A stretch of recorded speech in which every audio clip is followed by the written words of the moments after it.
आज हम acid anhydrides को स्टडी करेंगे। एसिड एनहाइड्राइड्स को हमने लास्ट लेक्चर में भी स्टडी किया था कि इसकी फॉर्मेशन कैसे होती है। तो सबसे पहले मेरे जो ये लास्ट लेक्चर में 3 कंपाउंड्स बताने रह गए थे, तो मैं इनको बता देती हूँ। तो सबसे पहले फ्रीडल क्राफ्ट एसाइलेशन, ये एसिड क्लोराइड्स के। फ्रीडल क्राफ्ट एसाइलेशन में क्या होगा, जनरली हमारे पास कोई भी एरोमेटिक कंपाउंड है। क्या है? कोई भी एरोमेटिक कंपाउंड है। ठीक है, उसके बाद हम जब R C double bond O C L use करेंगे with the presence of anhydride AlCl3, क्या होगा? AlCl3। तो ये वाला कंपाउंड है जाके इसके साथ जाके अटैच हो जाता है। क्या हो जाता है? अटैच हो जाता है। ठीक है, सॉरी, ये वाला कंपाउंड, और Cl अलग निकल जाता है। ठीक है, तो क्या बनेगा? सी, ये हमारे पास कुछ ऐसे बनता है, C double bond O R, C double bond O R, और एच जहाँ से अटैच होगा वहाँ का एच निकलेगा, तो HCl में रिमूव हो जाता है। ठीक है, तो हमारे पास एक ये फ्रीडल क्राफ्ट है। दूसरी हमारे पास हेलोजिनेशन ऑफ अल्काइल। क्या? Halogenation of alkyl. हमारे पास कोई भी कंपाउंड है, CH3 CH2 C double bond O Cl, इसमें हमने हेलोजिनेशन करवाना है with the presence of phosphorus. तो क्या होगा? जो ये हमारे पास कार्बोनिल ग्रुप है, इसका अल्फा मतलब इसके फर्स्ट वाला, तो ये अल्फा होता है। ठीक है, इसके नेक्स्ट वाला क्या होगा? बीटा होगा। तो अल्फा वाले पे ये जाके क्लोरीन एक अटैच हो जाएगा। क्या हो जाएगा? क्लोरीन अटैच हो जाएगा। CH3 CH Cl C double bond O Cl। तो ये हमारे पास क्या होगा? हेलोजिनेशन। ठीक है, अब आता है हमारे पास that is aromatic substitution. Aromatic substitution में क्या होता है? अगर हमारे पास कोई भी कंपाउंड है, जैसे कि हमारे पास ये ग्रुप है सी डबल बॉन्ड ओ, ठीक है, और यहाँ पे क्या लगे? C double bond O C L, कुछ ऐसे हमारे पास कंपाउंड है। ठीक है, तो ये क्या होगा? जनरली ये मेटा डायरेक्टिंग ग्रुप है, तो मतलब ऑर्थो मेटा पैरा। तो जो भी कंपाउंड होगा वो मेटा पे जाके अटैच होगा। कोई भी कंपाउंड होगा वो मेटा पे। जैसे हमारे पास ले लेते हैं HNO3 हमारे पास नाइट्रो ग्रुप अटैच होगा, तो कौन सी पोजीशन पे अटैच होगा? जाके मेटा ग्रुप पे। कौन सी पोजीशन पे अटैच होगा? जाके मेटा पोजीशन पे जाके अटैच होगा। यहाँ पे NO2 जाके अटैच हो जाएगा। ठीक है, तो हमारे पास यहाँ पे acyl chlorides, acid chlorides complete हो गए। आज हम पढ़ेंगे एसिड अनहाइड्राइड्स के बारे में। एसिड अनहाइड्राइड्स क्या होते हैं? जैसे कि हमारे पास कोई भी R C double bond O है, एक ओ बीच में रहेगा, फिर से C double bond O R, इसको बोलते हैं हम एसिड अनहाइड्राइड्स। ठीक है, एसिड एनहाइड्राइड्स बहुत ही छोटा सा टॉपिक है, और इसकी हमें फॉर्मेशन देख भी ली। हमने फॉर्मेशन कैसे देखी थी कि जो हमारे पास acid chlorides with the help of carboxylic acid क्या बनाते हैं? Acetic anhydrides, carboxylic acid. तो देखो, एसिड क्लोराइड्स क्या होते हैं? R C double bond O C L, और इनका क्या फॉर्मूला होता है? R C double bond O O H. ठीक है, यही होता है। तो अब क्या होगा? जो H है और Cl रिमूव हो जाएंगे, HCl, तो हमारे पास फॉर्म क्या बनेगा? R C double bond O, इसका एक O, और C double bond O R. ठीक है, और HCl क्या होगा? रिमूव होगा। ये हमारे पास, इसलिए हमने इसकी क्या कर ली? प्रिपरेशन भी कंप्लीट कर ली। ठीक है, अब हम इसको डीप स्टडी करते हैं थोड़ा सा। Acid anhydride may be derived from acid by the removal of a molecule water from two carboxylic acid.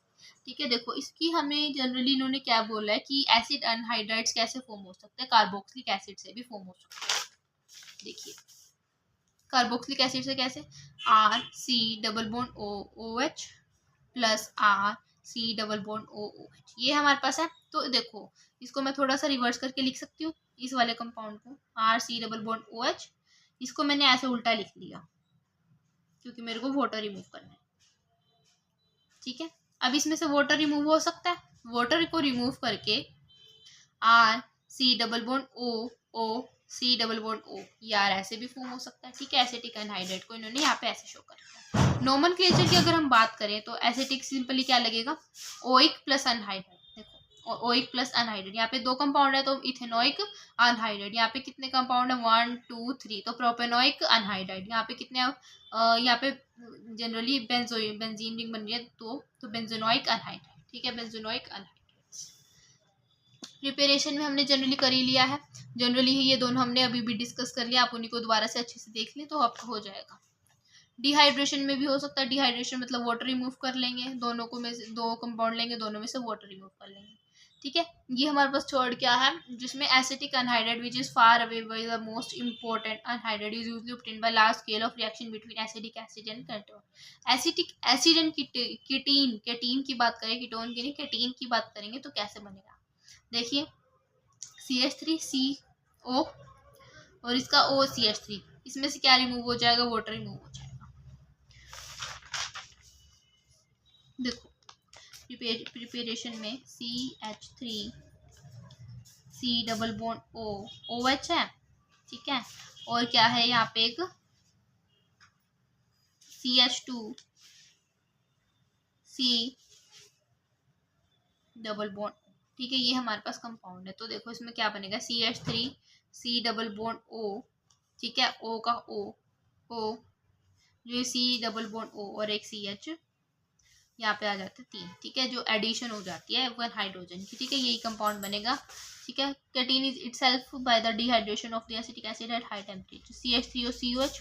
देखो कैटीन कैसे बना है कि खुद डिहाइड्रेशन हुआ किसका, एसिटिक एनहाइड्रेट का। अब जब हम एसिटिक एसिड का रिमूव कर दे वाटर में से, तो ये क्या बन जाएगा, रिमूव करेंगे हाइड्रो वाटर को तो CH2 बनेगा इसमें से, और C डबल बॉन्ड O, ठीक है, ये हमारे पास केटीन रह जाएगा। केटीन को जब एसिटिक एसिड से करेंगे तो CH3 C double bond O।